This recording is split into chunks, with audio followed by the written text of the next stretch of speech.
my God. Are you a gamer? Like, let's talk about that headset. Okay. So I'm actually in my like classroom right now.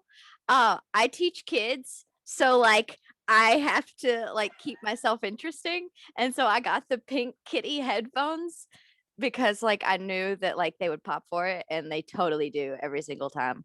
Like Wait, they so turn on the camera and go, are you a teacher? I didn't even know this. I am. I teach English to kids online in Beijing. Oh, So wow. yeah, it's like the type of classes like I don't speak Chinese at all, Yeah. and they're supposed to only speak English at me. And like Oh, these are like little children. Like this is the stuff I did in college. And like these are little children, like 4 and 5 years old. I'm like, "Hello, how are you today?" And they're like, "I'm fine, thank you. And you?" And I'm like, "Oh, well, okay. We're going to have a fun time." absolutely incredible. And how long have you been doing that for? I've been doing it since November of last year. Okay. Because I had just graduated college in May, and then it was kind of a process to like go through all the steps of getting, because it's a very extensive like interview process. You have to do mock classes and training and stuff like that. But you just have to have a bachelor's degree to do it. I honestly think if you're a wrestler with a bachelor's degree and like you enjoy like just reading and talking to kids and being Yeah. big and animated, which if you're a wrestler, hello, uh, it's the best job because you can control your entire schedule. Like I can literally teach one class a month if I wanted to. Wow. Yeah, which I What don't want to. and what a brilliant job to like have fallen into with COVID, because obviously it's always going to be online. Oh yeah. Um, that's amazing. Well done. I'm always so impressed with, you know, the focus is on female professional wrestlers or women that are in the business, and the I don't even know, like the individuality and the craftiness of women being able to find like a side hustle, if you want to call it, is incredible. Yeah, absolutely. Like just the stuff that people come up with. I'm like, you're a genius. Like I use Jordan Grace so often, especially Yeah, with her Patreon. Like she's so creative in the things that she does. yeah. I just every single time I'm like, well done.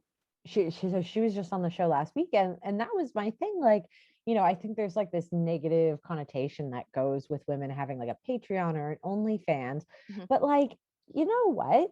People are paying, so there's no hate. And like we said, hers is not just sexy photos, and even if it was, who cares if Who you're cares? making money? Yeah, yeah, But yeah. yeah, she's turned it into a business. Like she's become like an entrepreneur. She has like sponsorships. She's sending out like wrestling packages every Hmm. month on top of what her personal Patreon offers. It's incredible. It's wild.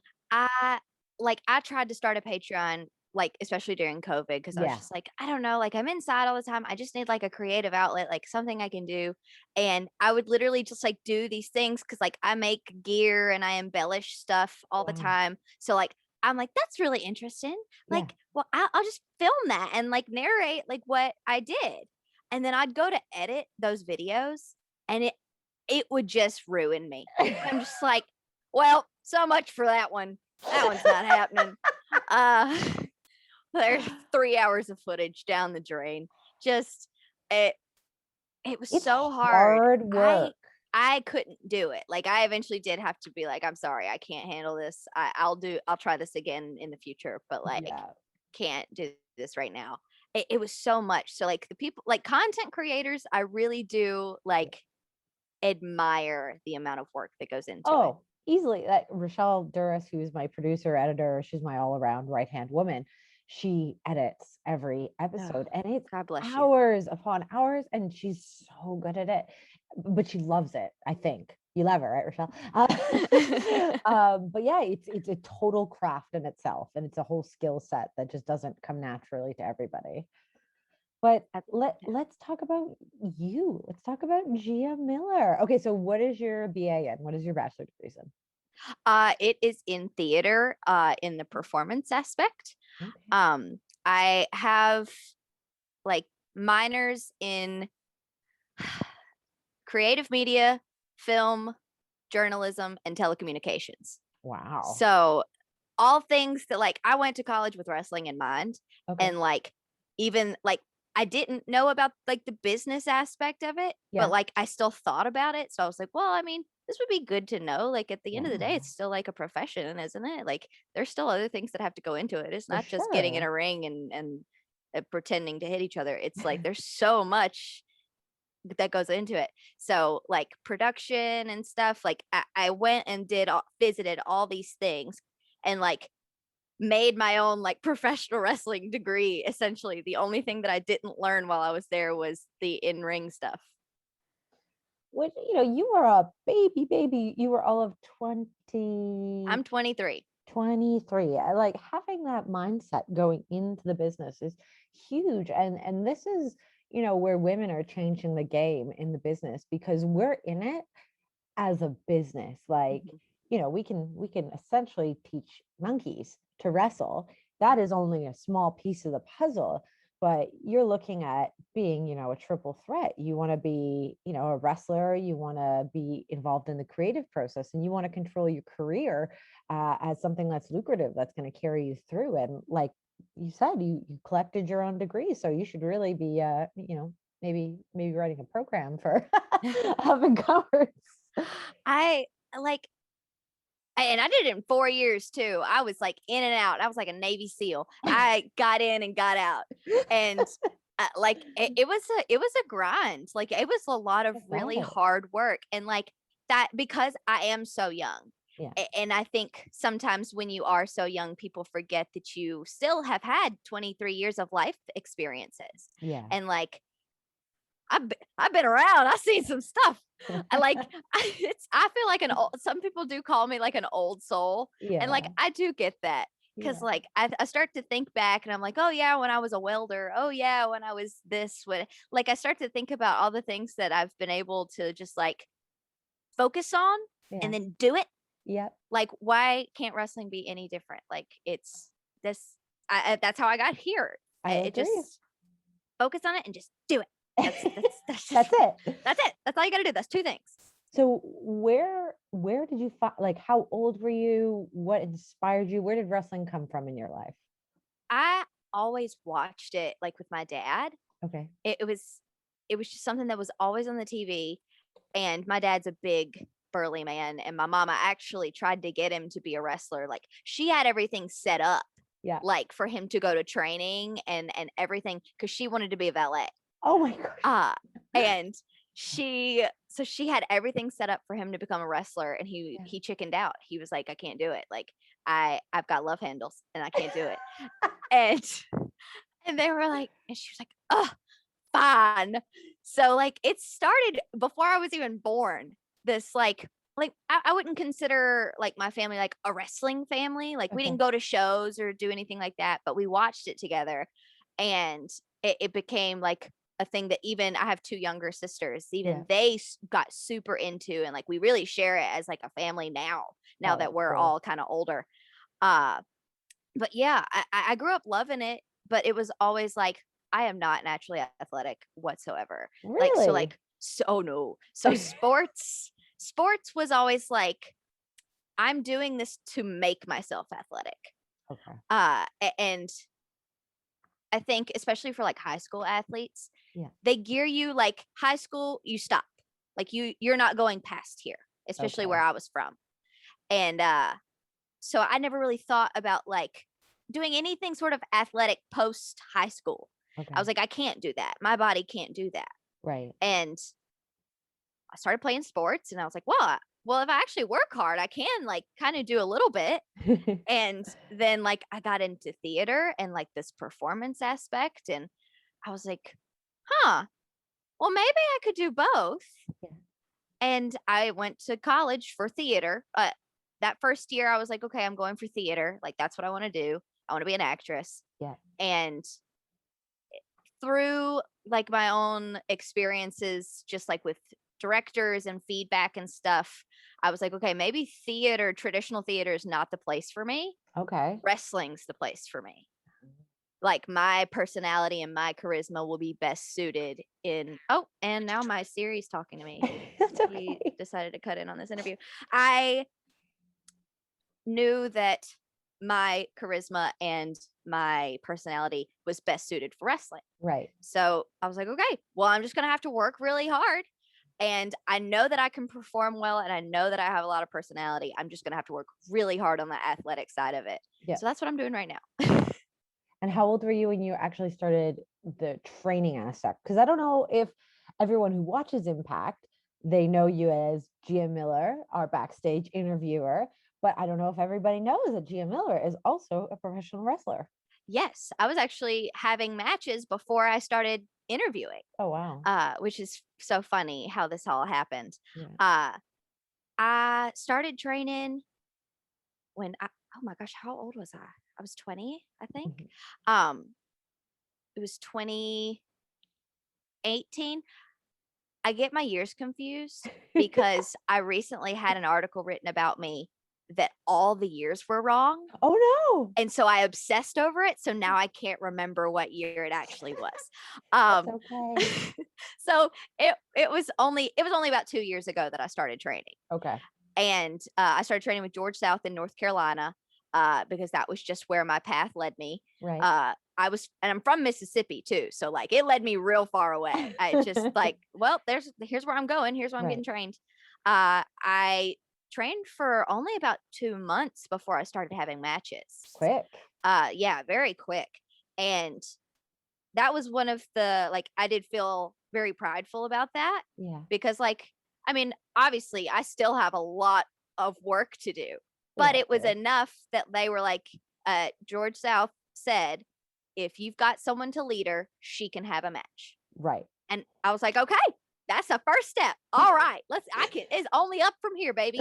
And so I started having matches just like here and there, typically tag matches with someone much more experienced than me, which Yep. were always super, super fun because I felt like they were low stress for me. Right. Like I knew what I needed to do. And if something went bad, someone was there to help me. Right. And because I had no training matches before that. Like I Okay. didn't even know how to run the international yet. Wow. So it was like, it was crazy. I mean, I did. I just had not run it together. Of course. And so it was just like, okay, now you're in it. Now this is what you do. And I went back to Alabama to finish school because it was right before my senior year. So I started training in started wrestling at the beginning of my senior year.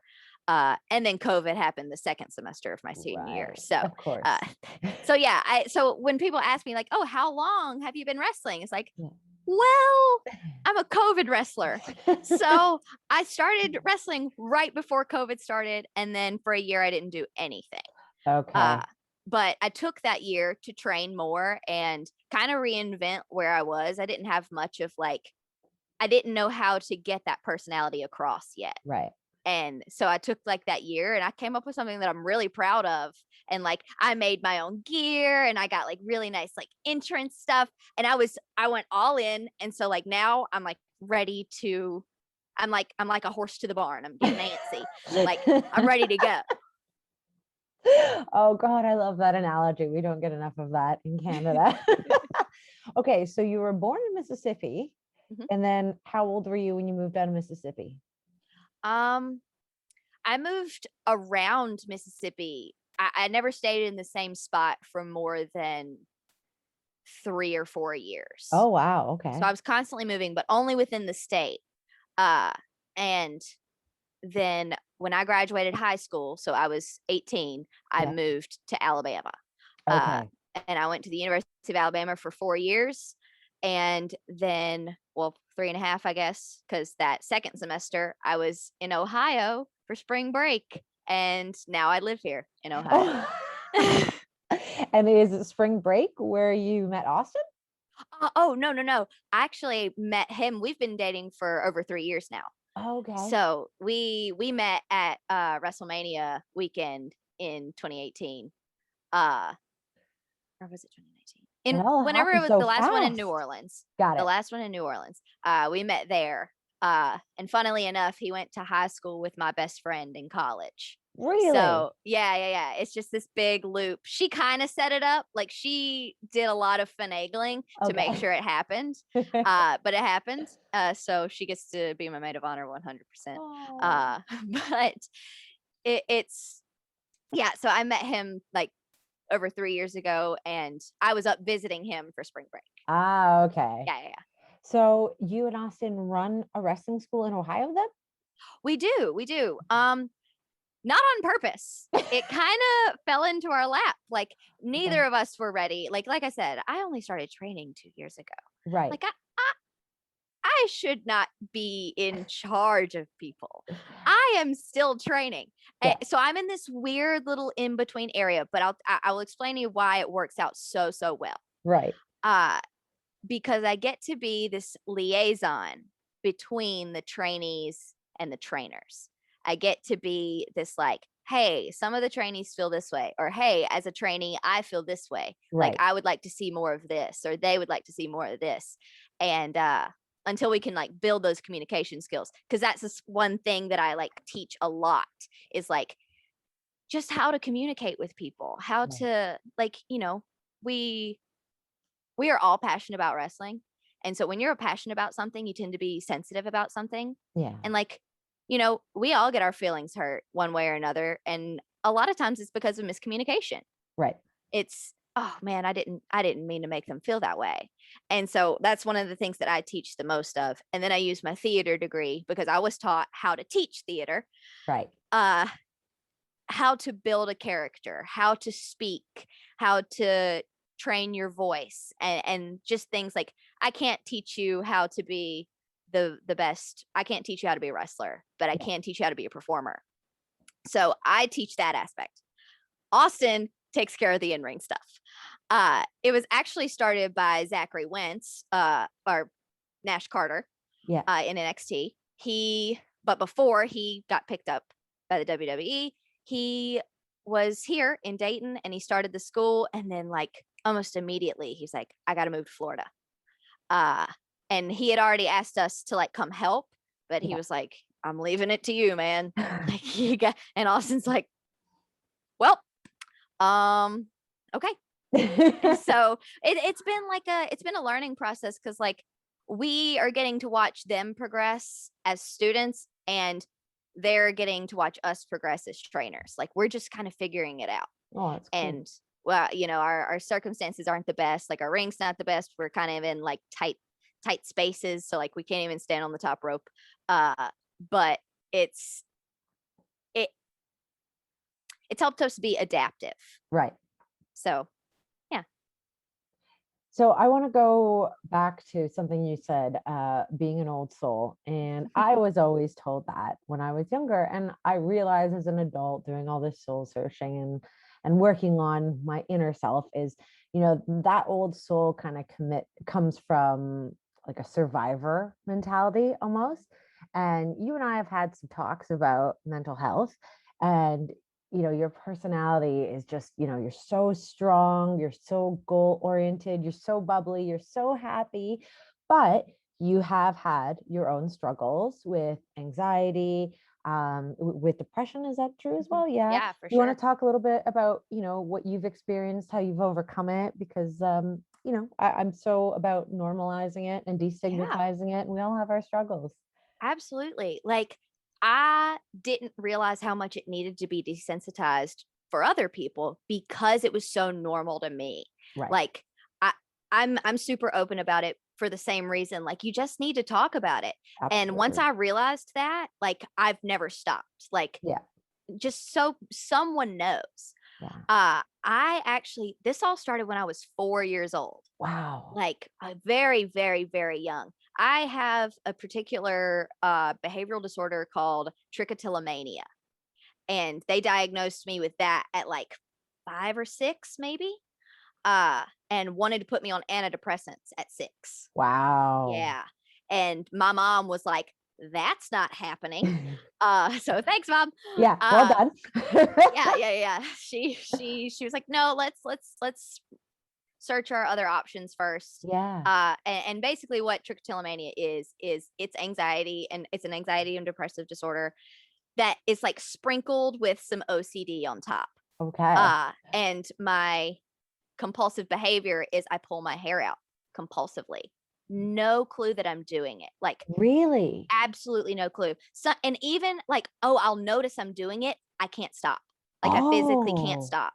I've done like a lot of research on this. Like any sort of big research project I did was always on this because I was so fascinated by it. for sure. Like, and for the longest time, it was something that I was just trying to get rid of Mm, because hair is it's a beauty thing. yeah. It's a superficial sort of beauty standard, like having eyelashes, because eyelashes was where I started pulling first. And I'll tell Oh. you why. You know that thing like, oh, you have an eyelash, make a wish. Oh. At 4 years old, that happened, and I remember going, "Oh, well, if I save my eyelashes, I can keep them in case I need a wish." Oh, baby girl. And I had a little box. Mama, I don't remember this part, but my mama said I had a little, like, jewelry box that I would keep them in, and I would Oh. and she asked, "Jordalie, why do you have all these eyelashes in here?"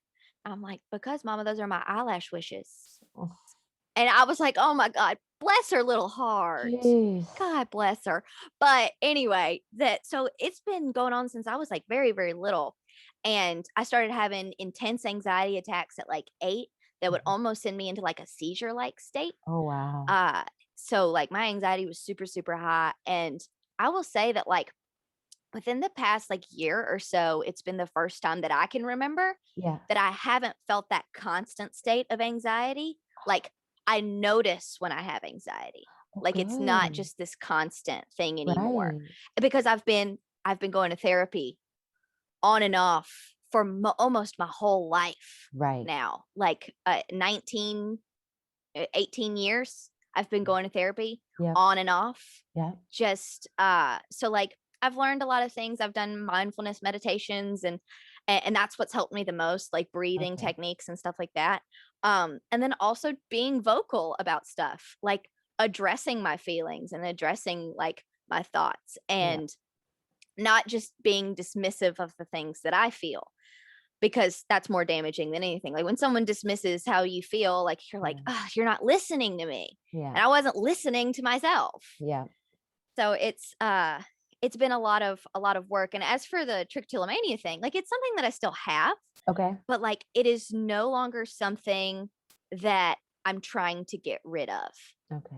because it's taught me so much about myself and it's just part of me. It's not weird. It's not something that I hide. It's not something that like it's just a personality trait at this point. And and because people are like, "Oh my gosh, well, I had no idea. Like, I Yeah. can't tell." And I'm like, "Thank you."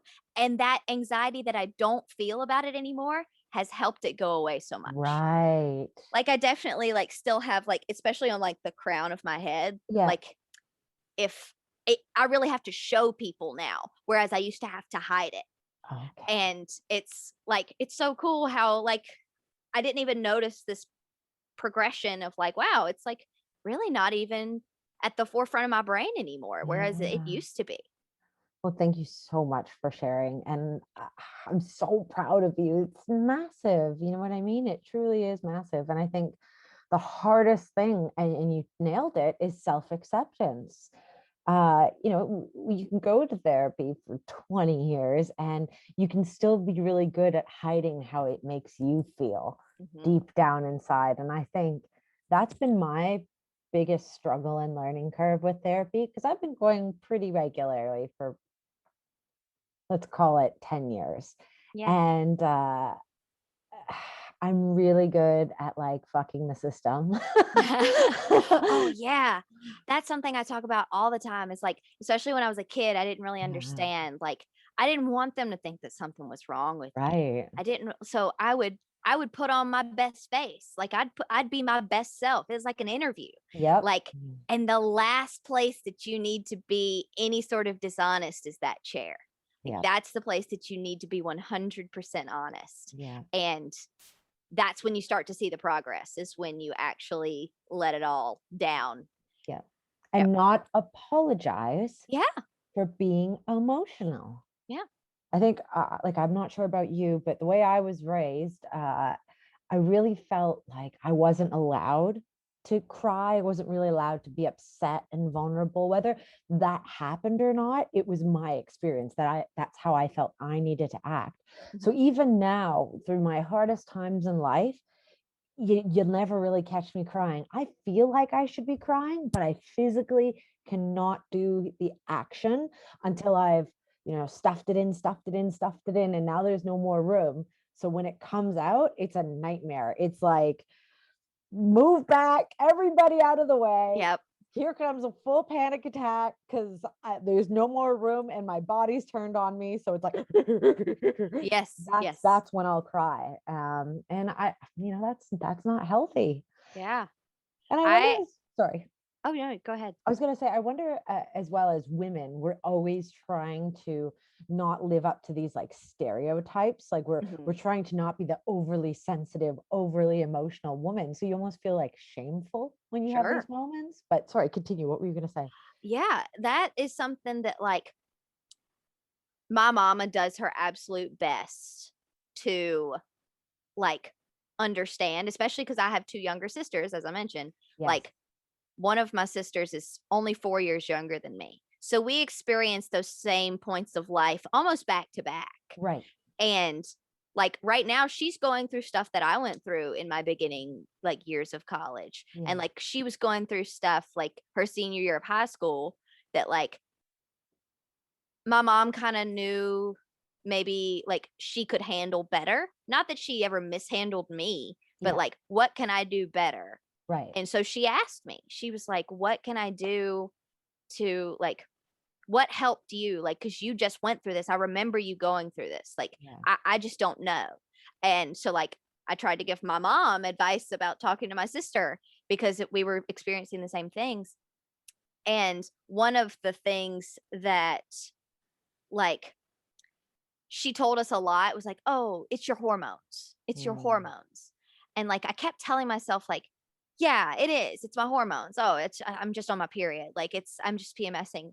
And I kind of pushed a lot of symptoms aside of other things that like I needed to address as something I would just grow out of. And then really as in the past year, I've kind of been like, no, I kind of need to like really look at these things and like maybe just see, if there is something else that I'm not really aware of. Right.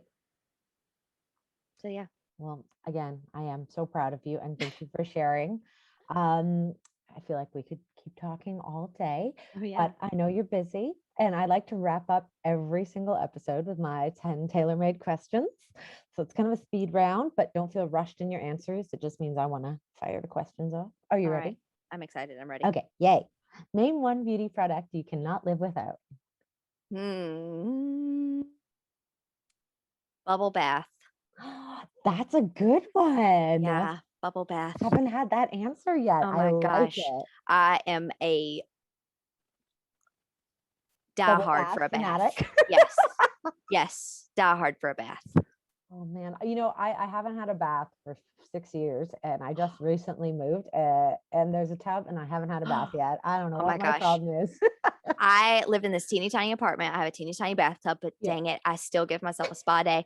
My mama actually bought me this like stick-on jet thing. Like it's like you stick it in the tub and it's made by like Conair, like the hair dryer company. Like, and it just, oh my gosh, bubbles and everything. It's so much fun. Sounds wonderful. I'm gonna look that up. Yeah. What is your favorite exercise? Kickboxing, like Muay Thai, or just, well, it kind of goes into it. I love shoulder workouts. I love any sort of press. I love working on my delts. I want boulder shoulders so bad. Like that's what I want people to look at me and be like, wow, in the past few years, she's really blown up in her shoulders. Like that's what I want for myself. You know what? I have the same affinity for shoulders, but I always think to myself, like the bigger I can make my shoulders, the smaller my waist looks. That's the truth. That is the truth. Yeah. The bigger and wider you can make up top, the smaller and thinner the middle will look. See, me and you, we're on the same page. We're on the same way. What is your biggest pet peeve? Ooh. Oh, Ace Austin is about to get victimized right here. He leaves paper plates out. And like I get the point is that he's reducing waste. He wants to reuse that paper plate as many times as he can. And like he's the same way about disposable like Solo cups and stuff like that. He wants to use it as many times as he can before he needs to throw it away. And so he just leaves them out. And there's just trash everywhere. And I'm like, can you please do this way? No, I'm going to use it tomorrow. I'm like, okay, but then use a plate. Just don't use the disposable plate. Just use regular plate. Hide the paper plates. Just hide them. Oh my gosh, I'm gonna Save stop your buying 'em. relationship. Just I'm gonna stop buying them. Yeah, no Like more. it's really not that big of a deal because like is. at the end of the day, he's reducing waste. But Don't buy the paper. gosh. Yeah, no more paper plates. No more paper plates. Who is your celebrity crush?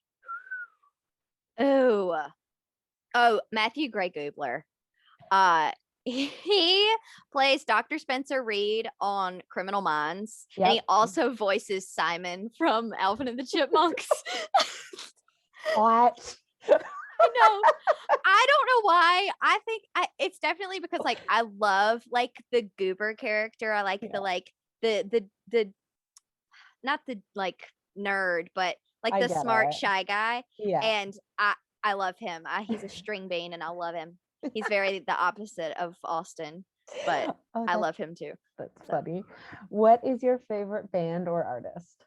Oh, another string bean of a person. Panic at the Disco, or actually number one always is the Eagles. Eagles. Yeah, they're timeless to me. Panic is like my favorite because they are still producing new music. Right. But like at this point with the Eagles, I'm like, I don't want to go see the Eagles in concert. I want to go see a really good Eagles tribute band because I'm not going to pay $800 to watch a bunch of raisins stand behind guitars. They're like past their prime. Let's be real. Past their prime, but I love the Eagles. Fair enough. Do you have a secret vice like drinking a glass of wine in the shower?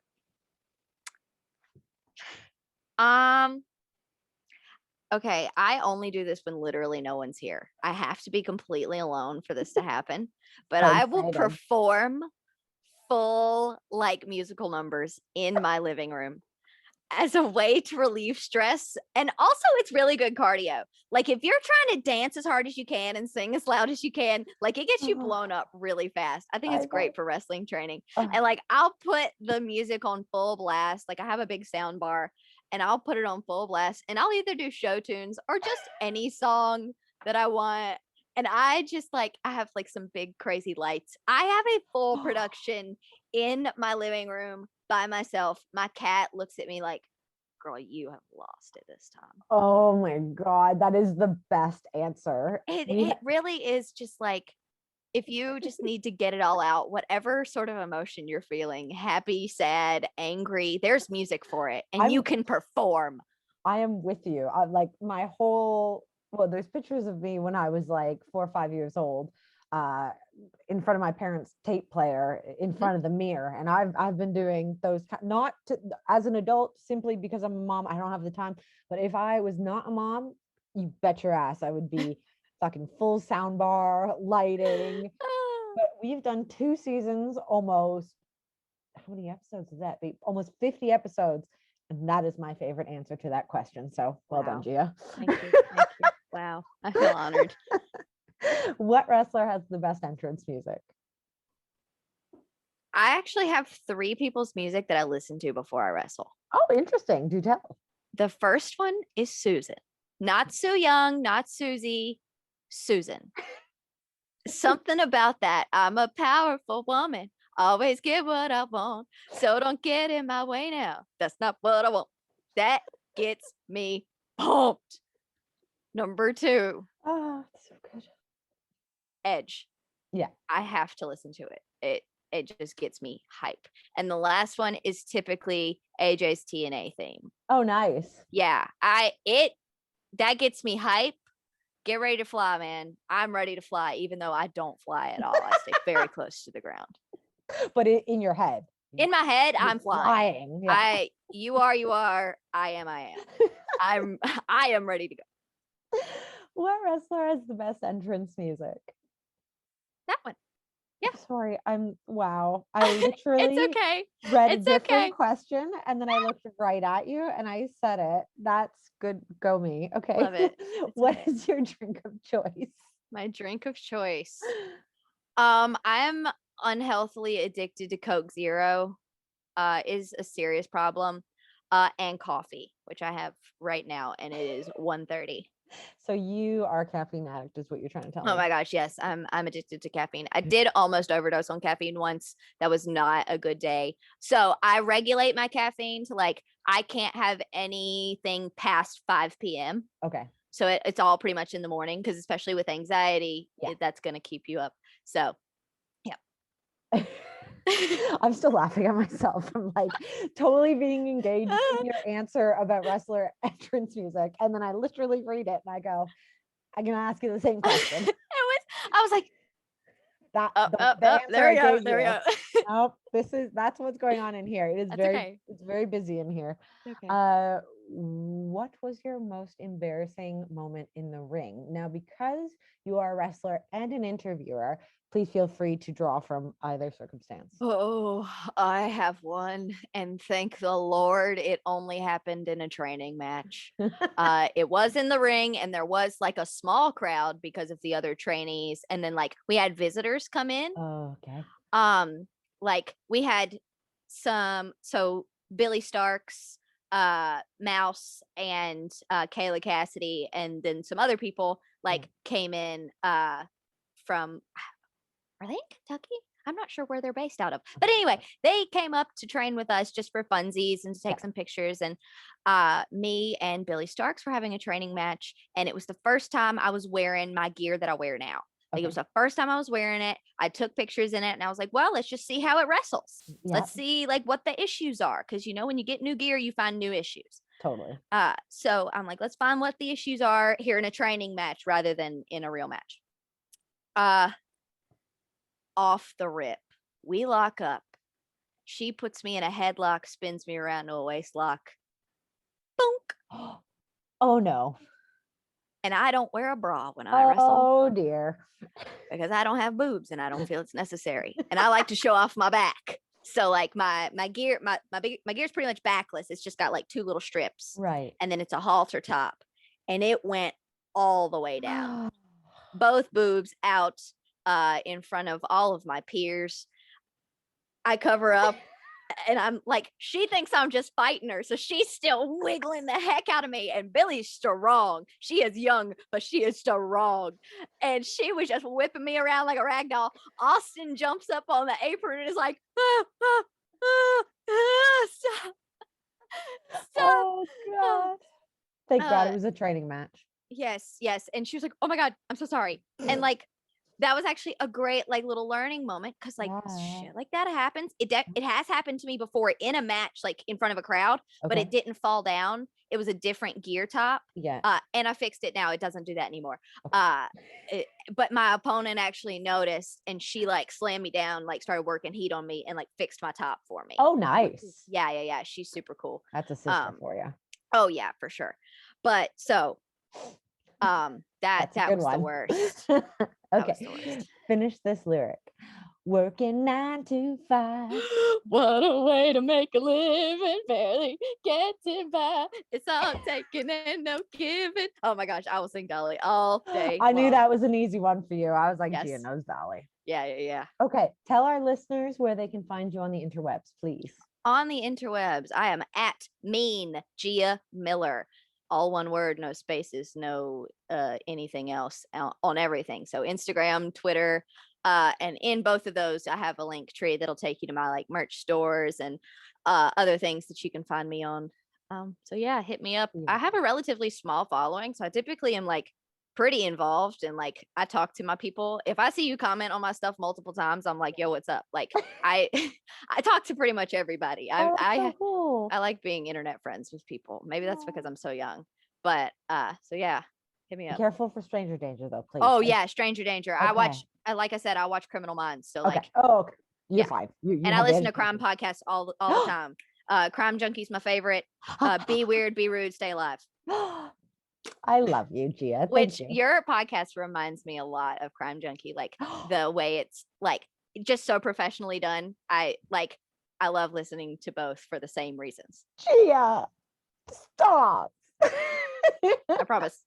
Crime Junkie is one of my new favorites too, actually. Heck yes. Okay, well, thank you so much for taking the time out. I hope you have a wonderful day. Stay calm, stay chill, and I will see you in 2 weeks. thank you so much for having me. I had so much fun. Okay, let's do this again next season. Yes. Okay.